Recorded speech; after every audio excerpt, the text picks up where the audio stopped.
بسم اللہ الرحمن الرحیم۔ ان حالات میں کبھی بھول کر بھی نماز نہ پڑھنا، کیونکہ یہ بہت بڑا گناہ ہے اور نماز کسی صورت قبول نہیں ہوگی۔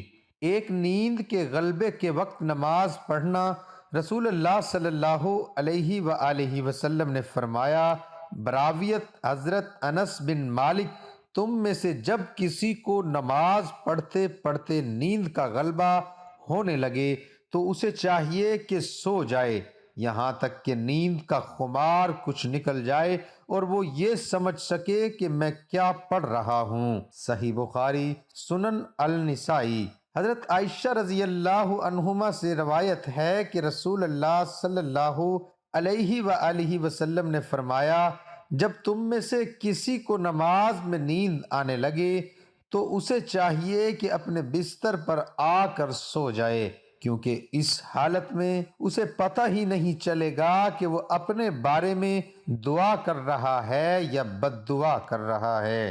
شارحین حدیث نے اس حدیث کو صلاۃ اللیل پر محمول کیا ہے، چونکہ رات کے وقت نیند کا غلبہ ہوتا ہے، اس لیے صلاۃ اللیل کی ادائیگی کے لیے اس بات کا خیال رکھنا ضروری ہے کہ نیند کا خمار بالکل زائل ہو جائے، اس کے بعد نماز ادا کی جائے۔ جبکہ بعض حضرات اس حدیث کو عام قرار دیتے ہیں کہ یہ حدیث فرض اور نفل سب کے بارے میں ہے۔ اس صورت میں یہ وضاحت ضروری ہے کہ فرض نماز کی ادائیگی میں اگر کافی وقت باقی ہو تو غلبہ نیند کی صورت میں کچھ دیر آرام کر کے نماز پڑھ لے، اور اگر وقت تنگ ہو رہا ہو اور نماز قضا ہونے کا خطرہ ہو تو اپنی پوری کوشش کر کے اپنے آپ سے نیند اور سستی کو زائل کر کے نماز ادا کرے۔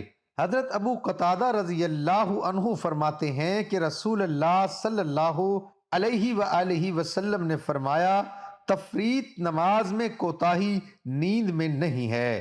تفریط تو بیداری میں ہوتی ہے، یعنی نیند میں اگر کسی شخص سے کبھی کوئی نماز فوت ہو جائے تو یہ تفریط نہیں کہلائے گی۔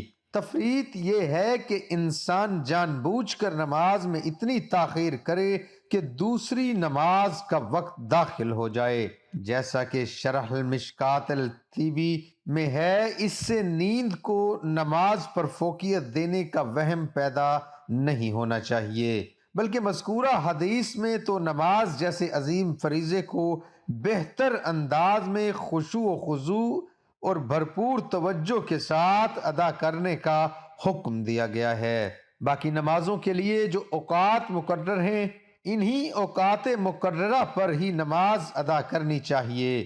حدیث شریف میں اسے اللہ تعالیٰ کا سب سے پسندیدہ عمل قرار دیا گیا ہے۔ چنانچہ حضرت عبداللہ بن مسعود رضی اللہ عنہ فرماتے ہیں، میں نے نبی کریم صلی اللہ علیہ وآلہ وسلم سے سوال کیا کہ اللہ تعالیٰ کے ہاں سب سے محبوب عمل کیا ہے؟ تو رسول اللہ صلی اللہ علیہ وآلہ وسلم نے فرمایا، نماز کو اپنے وقت پر ادا کرنا۔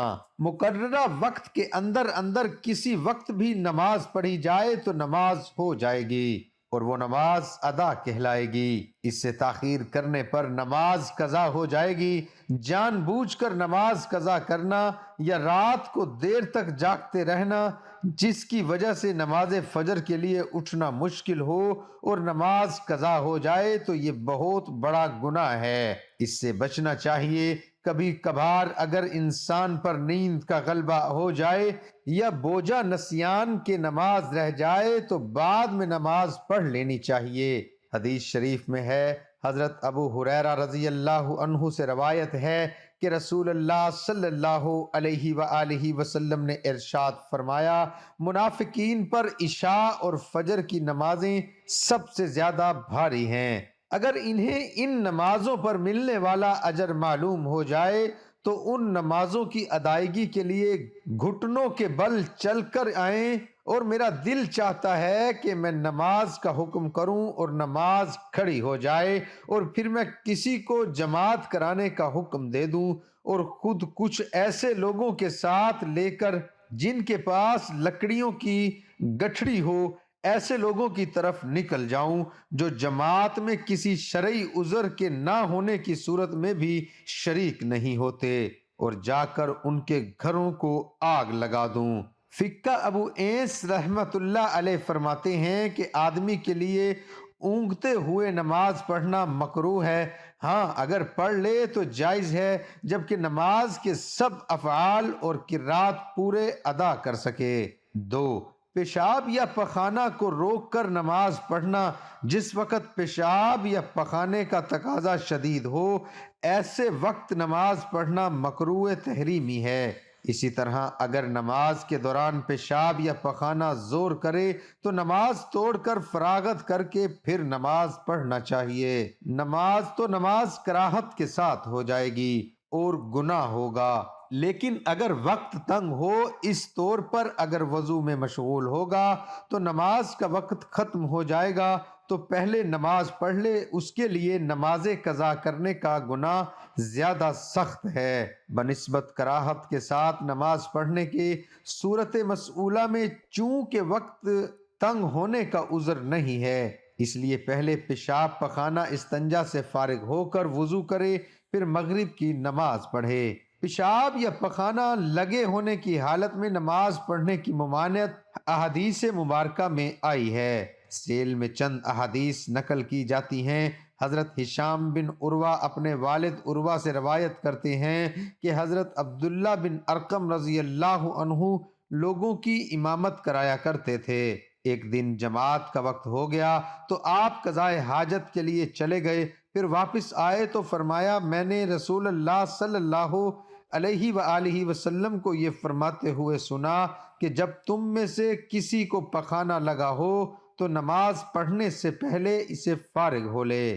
حضرت ثوبان رضی اللہ عنہ سے روایت ہے کہ رسول اللہ صلی اللہ علیہ وآلہ وسلم نے فرمایا، کسی شخص کے لیے یہ جائز نہیں ہے کہ دوسرے کے گھر میں تانک جھانک کرے بغیر اس کی اجازت کے، اور اگر اس نے ایسا کیا تو گویا وہ اس میں داخل ہو گیا، اور کوئی امام جماعت سے نماز پڑھائے تو صرف اپنے ہی لیے دعا نہ کرے، مقتدیوں کو چھوڑ کر اگر اس نے ایسا کیا تو اس نے ان کے ساتھ خیانت کی۔ اور کوئی شخص اس حالت میں نماز کے لیے کھڑا نہ ہو کہ وہ پیشاب پخانہ کو روکتا ہو۔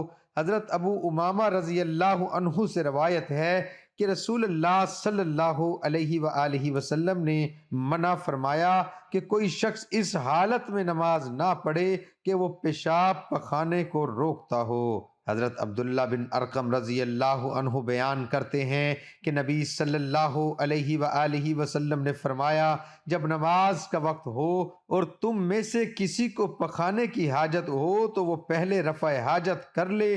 3، سخت بھوک کی حالت میں نماز پڑھنا۔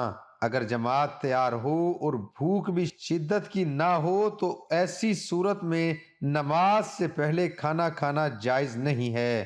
اگر جماعت تیار ہو اور بھوک بھی شدت کی نہ ہو تو ایسی صورت میں نماز سے پہلے کھانا کھانا جائز نہیں ہے۔ دوسری صورت میں اگر شدت کی بھوک لگی ہو اور انسان کو پتہ ہو کہ وہ کھانا کھائے بغیر نماز میں خشوع و خضوع برقرار نہیں رکھ سکتا تو ایسی صورت میں کھانے کو نماز پر مقدم رکھیں گے، یعنی پہلے کھانا کھا لیں گے۔ اور اگر آپ اکیلے نماز پڑھ رہے تھے یا آپ نے خود ہی جماعت کروانی تھی تو نماز سے پہلے کھانا کھانے میں کوئی حرج نہیں ہے۔ اگر جماعت کے ساتھ پڑھنی تھی اور بھوک بھی معمولی تھی تو ایسا کرنا ناجائز ہے۔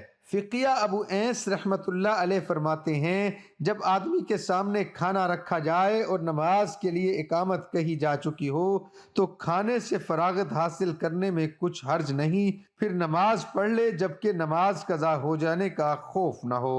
اس لیے اگر نماز کے لیے کھانا کھانے سے پہلے کھڑا ہو جائے تو پھر تمہارا دل کھانے میں مشغول رہے گا، لہٰذا بہتر یہ ہے کہ پہلے کھانا کھا لیں اور پھر نماز پڑھ لیں تاکہ نماز میں پوری توجہ حاصل ہو۔ حضرت نافع رضی اللہ عنہ سے روایت ہے کہ نبی صلی اللہ علیہ وآلہ وسلم نے فرمایا، جب تم میں سے کوئی کھانا کھائے تو ہرگز جلدی نہ کرے یہاں تک کہ اس سے فارغ نہ ہو لے، اگرچہ نماز کے لیے اقامت کہی جائے۔ حضرت عائشہ رضی اللہ عنہا، عبداللہ بن عمرو اور انس بن مالک رضی اللہ عنہم سے روایت ہے کہ رسول اللہ صلی اللہ علیہ وآلہ وسلم نے فرمایا، جب نماز کھڑی ہو جائے اور رات کا کھانا بھی سامنے آ جائے تو رات کے کھانے سے پہل کرو۔ جب نماز کھڑی ہو جائے اور کھانے پینے کی اشیاء سامنے موجود ہوں تو مناسب یہ ہے کہ کھانے پینے سے پہل کی جائے تاکہ نمازی کی بھوک ختم ہو جائے اور اس کا ذہن دوران نماز کھانے کی طرف نہ لگا رہے، لیکن اس کی شرط یہ ہے کہ نماز کا وقت تنگ نہ ہو اور کھانے کی ضرورت اور اس کی چاہت بھی ہو۔ اس میں اس بات کی تاکید کی ہے کہ یہ شریعت کامل ہے اور آسانی و کشادگی کے ساتھ انسانی جان کے حقوق کا خیال رکھتی ہے۔ اللہ پاک ہمیں دین کو سمجھنے اور اس پر عمل کرنے کی توفیق عطا فرمائے اور ہمیں نیک کاروں میں شامل کرے۔ ناظرین، کمنٹس باکس میں ایک بار صلی اللہ علیہ وسلم ضرور ٹائپ کریں۔